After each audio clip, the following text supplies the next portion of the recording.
UPSC prelims के लिए 90% of the content you are reading in the monthly magazines is totally useless, is total waste, and 80 to 85% of the time आप अपना save कर सकते हो just by doing in this way. जिस तरीके से मैं बताने जा रहा हूँ, एंड टू एंड में बताऊंगा, सारी चीज़ें कवर करूंगा, कैसे क्या करना है। जो ये वक्त बचेगा ना, ये प्रीलिम्स में किसी ढंग की जगह यूज़ करोगे ना, स्टैटिक में यूज़ करोगे ना, तो आप प्रीलिम्स बहुत ईजिली क्रैक कर लोगे। ठीक है सर, न्यूज़पेपर पढ़ने का मन नहीं कर रहा है फिर भी कर रहे हैं, करंट अफेयर मैगजीन पढ़ने का मन नहीं कर रहा है फिर भी कर रहे हैं, पीटी 365 पढ़ने का मन नहीं कर रहा है फिर भी कर रहे हैं। क्यों नहीं कर रहे हैं? क्योंकि आप गलत वे में पढ़ रहे हो, आपका तरीका ही सही नहीं है पढ़ने का। ठीक है, और जो मैं बताने जा रहा हूँ ना, वो आप लाखों रुपए भी दे दो ना किसी कोचिंग में, वो कोई नहीं बताने वाला। ठीक है, आपको ऐसे वीडियो कहीं नहीं मिलने वाला, ऐसा सेशन, ऐसा गाइडेंस नहीं मिलने वाला। तो एंड टू एंड वीडियो को देखना, पूरा वीडियो देखना। ओके, चलो शुरू करते हैं। कौन सा सोर्स करना है, किस तरीके से करना है, वो सारी चीज़ें मैं बताऊंगा। पहले अभी इधर ध्यान दो, त्रिरत्न फॉर कवरिंग करंट अफेयर्स। ठीक है, ये त्रिरत्न क्या है? सबसे पहला न्यूज़पेपर। अब एक चीज़ मैं आपको बताता हूँ, प्रीलिम्स के लिए आप न्यूज़पेपर पढ़ो या ना पढ़ो, it hardly matters, it hardly matters. एक बहुत बड़ा मिथ चला हुआ है कि ज़बरदस्ती का प्रीलिम्स के लिए न्यूज़पेपर पढ़ना इंपॉर्टेंट है। नॉट एट ऑल, बिल्कुल इंपॉर्टेंट नहीं है। अब लॉजिक दूँ मैं इसके पीछे, खुद सोचो कि जब आप प्रीलिम्स के लिए न्यूज़पेपर पढ़ते हो, आप आर्टिकल्स जब पढ़ते हो, आप कितने ही इन्फॉर्मेशन ऐसे फैच कर पाते हो जो ऐसा फैक्ट है जो प्रीलिम्स में पूछा जा सके? बताओ, कितनी ऐसी इन्फॉर्मेशन आपको मिल जाएगी। और जो भी करंट अफेयर्स होता है वो कभी स्टैटिक से लिंक्ड नहीं रहेगा। न्यूज़पेपर में कभी स्टैटिक लिंकेजेस आपको नहीं मिलेगा, हमेशा केवल करंट अफेयर्स मिलेगा। करंट अफेयर्स से कभी आइसोलेशन में क्वेश्चन पूछा ही नहीं जाता है यूपीएससी प्रीलिम्स में। कभी करंट अफेयर्स आइसोलेशन में पूछा नहीं जाएगा, हमेशा स्टैटिक के साथ लिंक्ड करके ही क्वेश्चन पूछा जाएगा। लास्ट 6 ईयर्स का ट्रेंड उठाओ और देख लो। ठीक है, तो कोई सेंस ही नहीं है ना सिर्फ करंट अफेयर्स करने का, अगर आपके पास स्टैटिक के लिंकेजेस नहीं है तो खुद से अपना दिमाग लगाओ ना, कि देखो अंधे होकर के नहीं चलना है, ब्लाइंडली कोई चीज़ फॉलो नहीं करना है। लॉजिक से सोचो कि न्यूज़पेपर में तो सिर्फ करंट अफेयर्स ही कवर कर पाओगे ना, स्टैटिक लिंकेजेस कहाँ से लाओगे? तो न्यूज़पेपर आप प्रीलिम्स के लिए करो और ना करो, it hardly matters, hardly matters. Then second, 90% of the content of magazine, monthly magazine is irrelevant. चाहे वो मंथली मैगजीन हो, चाहे पीटी 365 हो, प्रीलिम्स के लिए 90% ऑफ द कंटेंट क्या होता है? इररेलेवेंट होता है। कैसे होता है वो तो मैं आपको प्रूफ के साथ करके दिखाऊंगा। ठीक है, बताऊंगा, अच्छे से बताऊंगा, और क्यों होता है वो भी मैं बताऊंगा। ठीक है, कुछ भी हवा में बातें नहीं होगी। तो 90% ऑफ द कंटेंट क्या है मैगजीन का? वो है इररेलेवेंट, बिल्कुल इररेलेवेंट। ठीक है, और जो 10% बच गया दैट इज हाईली रेलेवेंट। और वो 10% क्या है? I tell you. ठीक है, then third and the very important, making notes of current affairs. Current affairs के नोट्स बनाना is a saviour. But the thing is, आपको क्या लगता है सर इतना मोटा बुक है, इतने मोटे मोटे मैगजीन्स है, कैसे बना लूँगा नोट्स? है ना, आप तो दूसरी मंथली मैगजीन लिख दोगे ना अगर नोट्स बनाने बैठ गए तो नोट्स वैसे बनता ही नहीं है। कैसे नोट्स बनता है वो भी मैं बताऊंगा आपको, किस तरीके से मंथली मैगजीन्स के नोट्स बनाते हैं वो भी मैं आपको बताऊंगा बिल्कुल डिटेल में। बट ये पहले समझो कि making notes of current affairs is a saviour. ठीक है, 3 चीज़ें, न्यूज़पेपर पढ़ो ना पढ़ो hardly matters, 90% of the magazine irrelevant है, और making notes of current affairs is a saviour. Now the very important question is कि सर कितने साल हुआ करंट अफेयर्स करें? How many years of current affairs? आपको एटलीस्ट 1 साल का करंट अफेयर्स तो करना ही करना है, एटलीस्ट मैं बता रहा हूँ। ठीक है, और करंट अफेयर्स में भी इंपॉर्टेंट सब्जेक्ट कौन कौन से हैं जो आपको कवर करना ही करना है? That is international relations, science and technology, environment. इनके करंट अफेयर्स आपको स्टैटिक लिंकेजेस के साथ कवर करना ही करना है। अगर प्रोजेक्ट में हो तब तो कोई टेंशन ही नहीं है। ठीक है, वो मैं आप कॉम्प्रिहेंसिवली कराऊंगा, science and tech, international relation, environment, सारी चीज़ें बिल्कुल एंड टू एंड कराऊंगा। जैसे ही आप एंटर करोगे ना फेज़ 1 में, पूरे साल भर के करंट अफेयर्स के साथ विल कवर इट। यार एक तो ना प्रेडिक्ट को लेकर के बहुत एक इंपॉर्टेंट डाउट है कि लोग प्रेडिक्ट और अदर कोर्सेज में बहुत कन्फ्यूज्ड हैं। ठीक है, तो लेट मी टेल यू कि कोई भी कोर्सेज हो ना वो प्रेडिक्ट के आसपास भी नहीं है। ठीक है, प्रेडिक्ट में और कोई भी कोर्सेज में ज़मीन आसमान का फ़र्क है। तो प्रिडिक्ट को पहली बात तो कंपेयर ही नहीं कर सकते। क्यों? प्रिडिक्ट में यार हम पूरा ही स्टैटिक कवर कर रहे हैं, एंड टू एंड, लाइक एक एक सब्जेक्ट का पूरा स्टैटिक लेक्चर दे रहा हूँ मैं। प्रीलिम्स स्पेसिफिक, सारे हाई यील्डिंग थीम्स के मैं लेक्चर दे रहा हूँ आपको, मैं प्रीवियस ईयर क्वेश्चन के एनालिसिस दे रहा हूँ आपको साथ में with that logical reasoning and everything. Then I am also providing like quizzes to practice on. ठीक है, it is not just a daily target thing and people in other course are just providing PYQs analysis and charging like hefty amounts, है ना. और इतनी सारी चीज़ें कोई करा रहा है ना, like people are charging 13,000 14,000 rupees. जिसको पता है उसको पता है. तो पहली बात तो प्रेडिक्ट में और कोर्सेज में कंफ्यूज होने की बात ही नहीं भाई. प्रेडिक्ट के आसपास भी नहीं है कुछ, और ना था, होगा या नहीं होगा I don't know, but predict is completely different thing. ठीक है, बिल्कुल अलग है प्रेडिक्ट. अंडरस्टूड. तो इस चीज़ को बहुत ही क्लियर करो अपने माइंड में, तो आपको कंफ्यूज होने की ज़रूरत ही नहीं किसी और कोर्सेज में और प्रेडिक्ट में. Predict is the one stop solution. बीच में आपको कुछ भी लाइक एक्स्ट्रा कुछ ऐड ऑन नहीं करना है या कुछ अलग से आपको कुछ खरीदना नहीं है. Predict is a one stop final solution till your prelims 26. Okay, तो बिल्कुल क्लियर रखो अपने माइंड में, बहुत ही क्रिस्टल क्लियर कि प्रेडिक्ट में और दूसरे कोर्सेज में ज़मीन आसमान का फ़र्क है, ज़मीन आसमान का. ठीक है, थोड़ा बहुत भी नहीं. चलो आगे बढ़ते हैं. मैगजीन्स करने का फ़ायदा क्या है? द थिंग इज़ दिस कि आपको सारा इन्फॉर्मेशन एक जगह मिल जाता है. जैसे इस साल का देखो ये क्वेश्चन है क्या, डायरेक्ट एयर कैप्चर पे. ठीक है, डायरेक्ट एयर कैप्चर क्वेश्चन है, और देखो ये डायरेक्ट एयर कैप्चर जो है तुम्हारे मैगजीन में ऑलरेडी मेंशन्ड है विद द स्टैटिक लिंकेजेस. ये चीज़ आपको न्यूज़पेपर में नहीं मिलेगी. और मैं ये नहीं बोल रहा हूँ कि इसी सोर्स से रिपीट हुआ है, मैं ये नहीं, बिल्कुल भी नहीं बोल रहा हूँ. ये आपको किसी भी मंथली मैगजीन में मिल सकता है. ठीक है, आई एम नॉट सेइंग कि यही एक सोर्स है. ठीक है, बट मैं बता दूंगा कौन सा सोर्स है क्या है, बट मैं आपको ये चीज़ बस बता रहा हूँ कि किसी मंथली मैगजीन में आपको मिल जाएगा. ठीक है, बस आई एम ट्राइंग टू से क्या कि देखो ये डायरेक्ट एयर कैप्चर है, तो डायरेक्ट एयर कैप्चर था उसी साल मैगजीन में, और क्या था, विद स्टैटिक लिंकेजेस. तो मैगजीन्स पढ़ने का यही फ़ायदा होता है कि आपको स्टैटिक के लिंकेजेस मिल जाते हैं. देखो इसी तरीके से क्या, नेचर रिस्टोरेशन लॉ है ना, देखो use nature restoration law, you is the answer. मैंने क्या बोला, और उसी साल के मैगजीन में है ये. तो देखो मैगजीन से डायरेक्ट क्वेश्चन ही आए हुए हैं, समझ रहे हो. तो उसीलिए इसी तरीके से करंट अफेयर्स आपको करना है, बिल्कुल स्मार्ट तरीके से, rather than going for hefty like very much sources कि आप वीडियो एनालिसिस देख लो, ये देख लो, वो देख लो, फलाना देख लो, ढिमकाना देख लो, और काम की चीज़ें देखो ही मत, है ना. तो मैं आपको बता रहा हूँ एग्जैक्टली, मैं बताऊँगा कैसे करना है, कौन से सोर्सेज रेफर करना है, किस तरीके से ये करते हैं, फैच आउट कैसे करते हैं, फिल्टर कैसे करते हैं, वो सारी चीज़ें मैं बताऊँगा. ठीक है, बस फोकस के साथ सुनो, फोकस के साथ, है ना. ऐसे बहुत सारे क्वेश्चंस मैं आपको दिखा दूंगा जो डायरेक्टली मैगजीन से रिपीटेड है और सेम ईयर के मैगजीन से रिपीटेड है, समझ रहे हो, साल भर के अंदर जो आए हुए है ना. और डायरेक्ट देखो, ज़्यादा कोई ऐसा हेफ्टी क्वेश्चन नहीं पूछते. जैसे क्या पूछा, nature restoration law European union बस आंसर है. आपको इतना सारा कुछ जानने की ज़रूरत भी नहीं है. द थिंग इज दिस, और आप क्या करो, एक एक इन्फॉर्मेशन को बहुत ध्यान से पढ़ रहे हो, बिल्कुल डिटेल में पढ़ रहे हो. अरे रिक्वायरमेंट ही नहीं है भाई. अभी देखो जैसे ये वाला क्वेश्चन है, ये आप सिंपल लॉजिक से सॉल्व कर सकते हो. सिंपल लॉजिक से क्या, देखो डायरेक्ट एयर कैप्चर है, it can be used as a way of carbon sequestration, it can be a valuable approach for the plastic production and in food processing, in aviation it can be a source of carbon for combining with hydrogen to create synthetic low carbon fuel. अब देखो क्या है, can be use, can be use, can be use, और क्या है, direct air capture is a futuristic technology. तो क्या होता है, ऑप्शन इज ऑल थ्री, कभी भी फ्यूचरिस्टिक टेक्नोलॉजी हो, है ना. और हो सकता है यूज, हो सकता है वैल्यूएबल, हो सकता है it's a source of carbon for combining with hydrogen to create a synthetic low carbon fuel for aviation. क्यों नहीं हो सकता है भाई, फ्यूचरिस्टिक टेक्नोलॉजी है, अच्छी टेक्नोलॉजी है, पॉजिटिव टेक्नोलॉजी है, बिल्कुल हो सकता है. तो आपको तो पढ़ने की भी जरूरत नहीं है, आप इसमें भी ऑल ऑफ द एबव वैसे मार सकते हो. ये सारी लॉजिकल रीजनिंग, मैं ये सब लॉजिकल चीज़ें मैं सिखाऊंगा, मैं समझाऊंगा. अभी ना चैनल को सब्सक्राइब करके रखना, जब मैं PYQs एनालिसिस दूंगा तो वहाँ सारी चीज़ें मैं आपको ऐसे ही प्रोवाइड करूँगा, उसके लिए टेंशन मत लो. ये कैसे क्या लॉजिकल रीजनिंग कैसे क्या यूज़ करते हैं, बट अभी यहाँ पे ये समझो, समझा ना आपको, कि ऐसे क्वेश्चन तो आप लॉजिकल रीजनिंग से भी सॉल्व कर सकते थे. बट मैं कहने का मतलब ये है कि यहाँ पे क्या, ये मैगजीन से देखो डायरेक्ट क्वेश्चन आपको मिल जाएंगे विद स्टैटिक लिंकेजेस. उसीलिए मैगजीन से करोगे तो it will be beneficial rather than over relying on the newspaper. अब कौन सा सोर्स फॉलो करना है भाई, मैगजीन तो बोल दिया मैंने, अब कौन सी मैगजीन फॉलो करो. तो लिसन, तो जो मैंने अभी आपको सोर्स दिखाया था वो विजन की मैगजीन थी.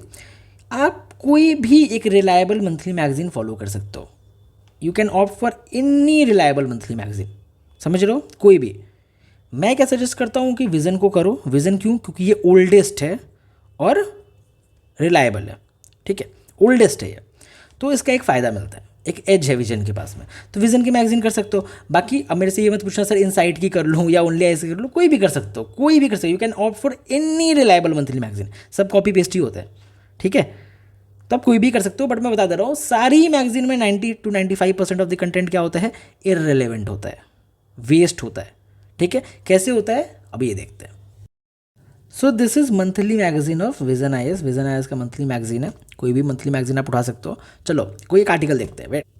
देखो ये आर्टिकल, नेशनल कोऑपरेटिव पॉलिसी, कोई भी आर्टिकल उठा सकते हो, मैंने एक रैंडम आर्टिकल लिया है, national cooperative policy 2025, okay. Why in news, ठीक है, why in news is 98% of the time irrelevant होता है, कोई काम का ही नहीं होता, आपके कोई काम का ही नहीं होता, इसको ऐसा देख करके ही काट दो, ठीक है, कोई ज़रूरत ही नहीं है इसको पढ़ने की। 3-3 4-4 लाइन्स में, या तो एक लाइन में दिया हुआ है, 3-3 4-4 5-5 लाइन में वाई इन न्यूज़ दिया हुआ है सारे मैगजीन्स में। नॉट इंपॉर्टेंट एट ऑल, आपके एग्जाम के लिए बिल्कुल इंपॉर्टेंट नहीं है क्यों न्यूज़ में भाई। क्या कर लोगे आप इस इंफॉर्मेशन का कि union minister of corporation unveiled national cooperative policy, क्या कर लोगे इस इंफॉर्मेशन का, कैसे कर लोगे, क्या पूछ देंगे इसमें प्रीलिम्स में। खुद से सोचो कि क्या क्वेश्चन बन सकता है, ठीक है। ये तो क्वेश्चन ही नहीं फ्रेम हो सकता ना, कभी फ्रेम नहीं हो सकता। नाम से क्लियर है ना यार, नेशनल कोऑपरेटिव पॉलिसी, फिर union minister of corporative unveiled, ठीक है। और यही नहीं, more in news, why in news कभी भी काम की चीज़ नहीं है। अब क्या काम का चीज़ है ये देखो, की फीचर्स ऑफ द पॉलिसी, की फीचर्स क्या है, ठीक है। तो देखते हैं क्या विजन क्या है, टू मेक कोऑपरेटिव की ड्राइवर्स ऑफ द विकसित भारत 2047। अपने लाइक खुद सोचो, खुद इस चीज़ को सोचो, क्या है नेशनल कोऑपरेटिव पॉलिसी एक पॉजिटिव चीज़ है, ठीक है। आपका थॉट प्रोसेस कैसा होना चाहिए, एक पॉजिटिव चीज़ है ना, पॉजिटिव चीज़, तो जो इसका आउटकम होगा वो भी क्या होगा, पॉजिटिव होगा, है ना। तो विजन क्या कि की ड्राइवर्स फॉर विकसित भारत 2047 आप कह लो, ठीक है। या इंडिया के डेवलपमेंट में जो भी की चीज़ें हैं, की इनिशिएटिव्स है, उसको ये सपोर्ट करेगा, सपोर्ट करेगा ना ऑब्वियसली, चाहे वो सेल्फ हेल्प ग्रुप हो चाहे कुछ भी हो, क्योंकि एक पॉजिटिव सी चीज़ है, ठीक है। तो इस इंफॉर्मेशन को आप रट करके क्या कर लोगे, केवल विकसित भारत 2047 के लिए इंपॉर्टेंट नहीं है, इट्स अ पॉजिटिव थिंग, है ना। तो जब भी क्वेश्चन पूछेंगे वो इतना जेनेरिक सा स्टेटमेंट आपको देंगे कि बहुत इजीली आप उसको मार्क कर सकते हो कि हाँ सही है या गलत है, बहुत इजीली। अब इंपॉर्टेंट क्या है, सहकर से समृद्धि। सहकर से समृद्धि का मतलब क्या, सहकर से समृद्धि मतलब क्या कि कोऑपरेटिव इंपॉर्टेंट है for the development, cooperative is important for the development. तो सहकर से समृद्धि ये क्या है, नेशनल कोऑपरेटिव पॉलिसी का क्या है, विजन है। तो सहकर से समृद्धि ये एक इंपॉर्टेंट कीवर्ड हुआ। देन ऑब्जेक्टिव्स में देखो, अब खुद सोचो, नेशनल कोऑपरेटिव पॉलिसी आप पढ़ रहे हो तो इसका ऑब्जेक्टिव क्या हो सकता है। ऑब्जेक्टिव कुड बी व्हाट, कि जो भी लोग भाई कोऑपरेटिव नहीं है उनको एक्टिव बनाओ, या कोऑपरेटिव्स को बूस्ट करो, सिंपली कोऑपरेटिव्स के बारे में अवेयरनेस फैलाओ, यही सारी चीज़ें होंगी, है ना। तो इसके लिए अलग से आपको ऑब्जेक्टिव क्यों पढ़ना है, क्यों याद रखना है, ये नंबर तो कभी पूछेंगे नहीं, 50 करोड़ सिटीजन, ये तो कभी नंबर आपसे पूछेंगे नहीं इस बारे में। तो objective is a positive thing, objective क्या एक पॉजिटिव सी चीज़ है, तो ऑब्वियसली ऑब्जेक्टिव भी उसका पॉजिटिव होगा, कोऑपरेटिव्स को बूस्ट करना, अवेयरनेस फैलाना, यही सारी चीज़ें होंगी, ठीक है। बहुत लॉजिकल चीज़ है। देन क्या, अदर की features, a policy इनविजन 6 strategic mission pillars, not important at all. कोई ये 6 पिलर स्ट्रैटेजिक मिशन नहीं पूछने जा रहा। एक रॉन्ग स्टेटमेंट फ्रेम करना बहुत डिफिकल्ट है, it's not easy to frame a wrong statement. तो ये 6 पिलर्स से ना, ये 7वां पिलर्स एग्जामिनर जो अपने थॉट से बनाएगा वो बहुत इजीली चुटकियों में आप पकड़ लोगे कि ये गलत है। देखो कैसे, ये 6 पिलर्स है, ये देखो क्या है, foundation institution vibrancy innovation, future preparedness, inclusivity and reach, sector diversification, youth engagement. इसमें बचा ही क्या और एक्स्ट्रा रहे क्या गया इसमें, सारी चीज़ों को इन पिलर्स ने कवर कर लिया, सारी चीज़ों को, कुछ बचा ही नहीं इसमें। अगर आप इनके अंदर भी देखो, लाइक इनके सब पिलर्स भी देखो, तो सारी चीज़ें को ही कवर कर लेंगे। तो एग्जामिनर को बहुत थॉट देना पड़ेगा, अगर कोई 7वां पिलर उसको खुद से बनाना है, कोई रॉन्ग स्टेटमेंट बनाना है तो। समझ रहे हो मेरी बात को। तो there is no need to memorise all this, कोई ज़रूरत ही नहीं मेमोराइज करने की। और आप इधर पूरा एक एक चीज़ पढ़ रहे हो, एक एक चीज़ के नोट्स बना रहे हो, नोट मेकिंग में बताऊंगा अभी मैं, ठीक है। तो इस चीज़ को समझो जो मैं बता रहा हूँ, ठीक है, कि ये इंपॉर्टेंट है, एग्जाम रेलिवेंट पढ़ाई करो यार, एग्जाम रेलिवेंसी के साथ पढ़ाई करो, ठीक है। देखो वही चीज़ मैं बता रहा था ना, देखो यहाँ क्या लिखा है, अदर की फीचर्स ऑफ पॉलिसी इंक्लूड। और अदर की फीचर्स क्या है, फाइनेंशियल एम्पावरमेंट होगा, लेजिस्लेटिव एंड इंस्टीट्यूशनल रिफॉर्म्स आएंगे, बिजनेस इकोसिस्टम डेवलप होगा, फ्यूचर रेडीनेस होगा फॉर टेक्नोलॉजी, नए सेक्टर, इंक्लूसिविटी, अदर्स, अदर्स भी लिख दिया। अदर्स का मतलब क्या, अदर और भी कोई चीज़ें भी होंगे, एटसेट्रा। देखो यहाँ पे लिखा ना एटसेट्रा, अदर और भी कोई चीज़ें होगी रिलेटेड टू कोऑपरेटिव सोसाइटी, तो वो भी इसके अंदर आती है। तो इतनी चीज़ों को याद करोगे बैठ करके, और क्वेश्चन एक जेनरिक सा पूछेंगे। अब सिंपल सी चीज़, ऐसे क्वेश्चन कैसे टैकल होंगे, मान के चलो अगर की फीचर्स तुम्हारा पूछते भी हैं, की फीचर्स अगर पूछे भी नेशनल कोऑपरेटिव पॉलिसी में, तो आप सिंपली देखो ना ये कौन कौन से स्टेटमेंट पॉजिटिव स्टेटमेंट है, अच्छे टोन के साथ है, जो डेवलपमेंट में हेल्प कर रहे हैं, जो डेवलपमेंट इंक्लूसिव वर्ड है, फाइनेंशियल इंक्लूजन, बिजनेस इकोसिस्टम, ऐसे वर्ड्स बढ़िया वर्ड्स है, पॉजिटिव वर्ड्स है, तो ऑब्वियसली वही सही आंसर होगा।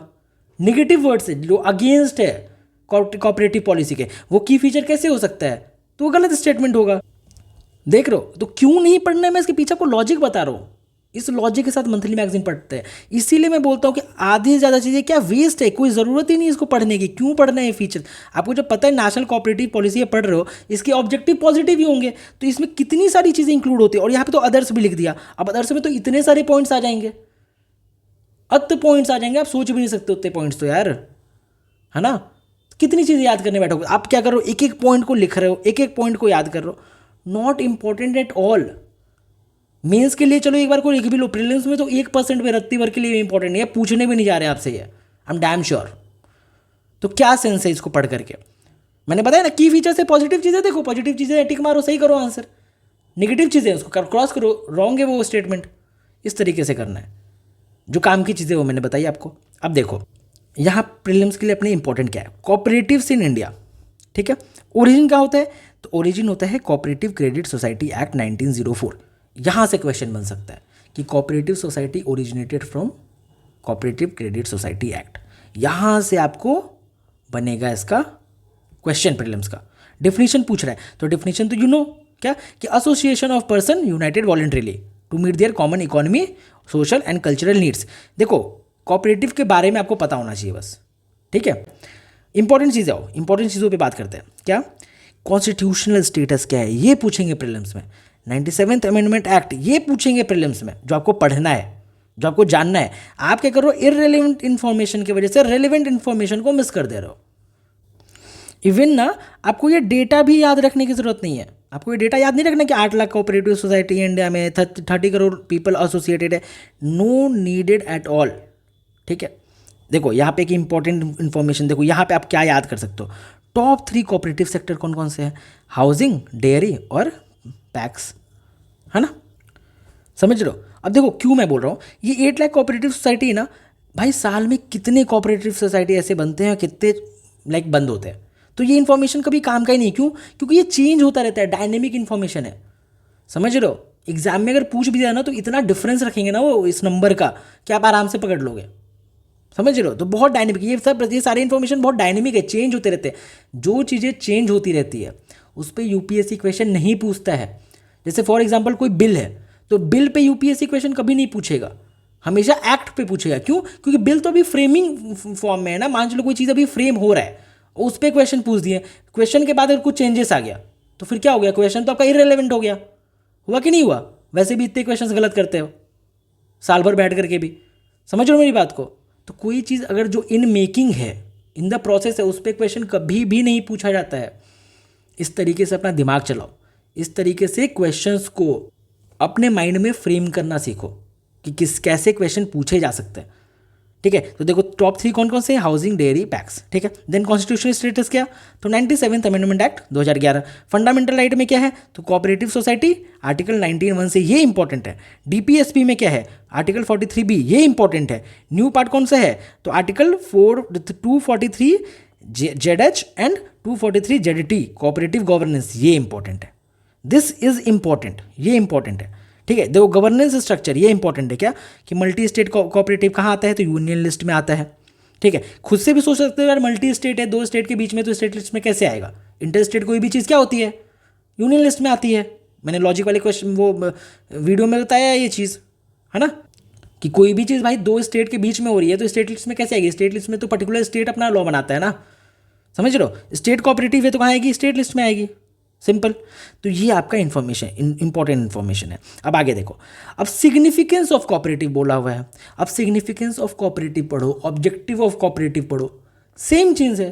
क्या होता है सिग्निफिकेंस, क्या क्या हो, तो जितनी भी पॉजिटिव चीज़ें हैं वो सिग्निफिकेंस होगी कोऑपरेटिव के लिए। वही बिजनेस इकोसिस्टम, वही फार्मर इनकम को बूस्ट करना, ठीक है, देखो रूरल इकोनॉमी को अपलिफ्ट करना। ये सोच नहीं सकते खुद को कि भाई कोऑपरेटिव क्या है, एक अच्छी चीज़ है। अब वो अच्छी चीज़ से अच्छी चीज़ ही होगी ना, डेवलपमेंट हो रही है, शहर से समृद्धि हो रही है, ठीक है। तो इसको अलग से पढ़ के क्या मतलब है, what is the need of studying अलग से इसको, किस चीज़ का फॉर्म हो, फिर काहे का फॉर्म हो, क्या मतलब क्या इस फॉर्म होगा। जब ये आपसे प्रीलिम्स में अगर मान चलो पूछ भी दिया एक बार को कि चलो सिग्निफिकेंस बताओ, तो सिग्निफिकेंस क्या होता है, एक पॉजिटिव चीज़ होती है। तो आप खुद से सोचो ना, ये कोऑपरेटिव में क्या क्या पॉजिटिव हो सकता है। ये तो आपको ऑप्शन पढ़ के पता लग जाएगा क्या क्या पॉजिटिव हो सकता है। आप कैसे बोल सकते हो कोई एक चीज़ पॉजिटिव नहीं होगा। चलो ठीक है, यहाँ पे इंक्लूसिविटी नहीं लिखी है, ठीक है, कहीं पे यहाँ पे इंक्लूसिविटी नहीं लिखी है। अगर मैं बोलूँ कि कोऑपरेटिव का सिग्निफिकेंस इंक्लूसिविटी है, तो आप क्या बोलोगे, नहीं नहीं होगा इसका आंसर, ये नहीं हो सकता क्योंकि विजन के मैगजीन में नहीं था ये, ऐसा बोलोगे। नहीं ना, ऐसा नहीं बोल सकते।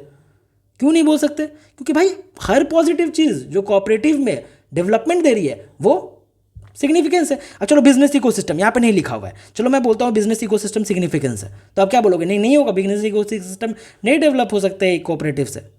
ऑब्वियसली हो सकता है ना। समझो जो मैं समझाने की कोशिश करूँ, तो क्या सेंस है इस चीज़ को पढ़ करके, मतलब क्या है इसको पढ़ के। सेम इसी तरह चैलेंजेस, चैलेंजेस क्या होगा, जो भी निगेटिव चीज़ें हो रही है इसकी वजह से क्या क्या, जैसे कोऑपरेटिव में क्या क्या मेनली चैलेंजेस है, तो रेगुलेटरी रिक्वायरमेंट हो गया, लैक ऑफ फैमिलियरिटी हो गया। एक चीज़ नोटिस करो पहले यहाँ पे, जहाँ चैलेंजेस की बात की, देखो सारे निगेटिव चीज़ें आपको दिखने शुरू हुई। क्या, लिमिटेड कैपेसिटी एंड रिसोर्सेज, क्या पॉलिटिकल इंटरवेंशन है, पॉलिटिकल इंटरवेंशन होते ही आपको ही पता है, रीजनल इम्बैलेंस, अदर चैलेंजेस भी दे दिया। अब अदर चैलेंजेस मतलब कितने चैलेंजेस है, यहाँ पे देखो एटसेट्रा भी दिया हुआ है, उसी एटसेट्रा लिख देते हैं सेफ साइड खेलने के लिए, क्योंकि इतने चैलेंजेस है, आप कितने चैलेंजेस याद करोगे। समझ रहे हो, आपको नहीं पता कि कोई भी स्कीम अगर इंडिया में इंप्लीमेंट, कोई भी स्कीम होनी हो, कोई भी पॉलिसी होनी हो, कोई भी पॉलिसी, नेशनल कोऑपरेटिव पॉलिसी पढ़ रहे हैं ना हम, कोई भी पॉलिसी होनी हो तो कितना ज़्यादा चैलेंज फेस करना पड़ता है। पॉलिटिकल इंटरवेंशन में कितनी सारी चैलेंजेस है यार, कितने, लाइक लैक ऑफ अवेयरनेस। अब लैक ऑफ अवेयरनेस यहाँ पे नहीं है, नहीं है ना, बट ये चैलेंजेस है, चैलेंजेस है, ऑब्वियसली चैलेंजेस है। देखो skilled workforce shortage, lack of cooperation among the cooperative limited membership, resources, lack of resources, समझ रहे हो। तो ये सारी चीज़ें यहाँ पे नहीं है, तो क्या चैलेंजेस नहीं हुआ, ऑब्वियसली होगा। तो इसको आप अलग से पढ़ के क्या कर लोगे, ये प्रीलिम्स के लिए तो आपको एकदम बिल्कुल इररेलेवेंट है, कोई ज़रूरत ही नहीं है। ये कंक्लूजन, ये पढ़ के क्या करोगे, इररेलेवेंट है, प्रीलिम्स में पूछेंगे ही नहीं ना, इससे जानने की ज़रूरत है, कुछ नहीं पूछेंगे। मैं लिख के दे रहा हूँ कि स्टैम्प पेपर में, समझ रहे हो, कि नहीं पूछेंगे।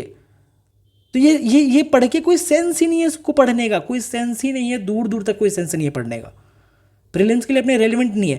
तो पूरे इस आर्टिकल में सिर्फ और सिर्फ आपको क्या मिला, 90% से ज़्यादा चीज़ें मैंने हटा दी हैं, सिर्फ एक ये और एक ये छोटा सा पॉइंट, और पूरा आर्टिकल इररेलेवेंट है, जो हमारे प्रीलिम्स के लिए कोई काम का ही नहीं है।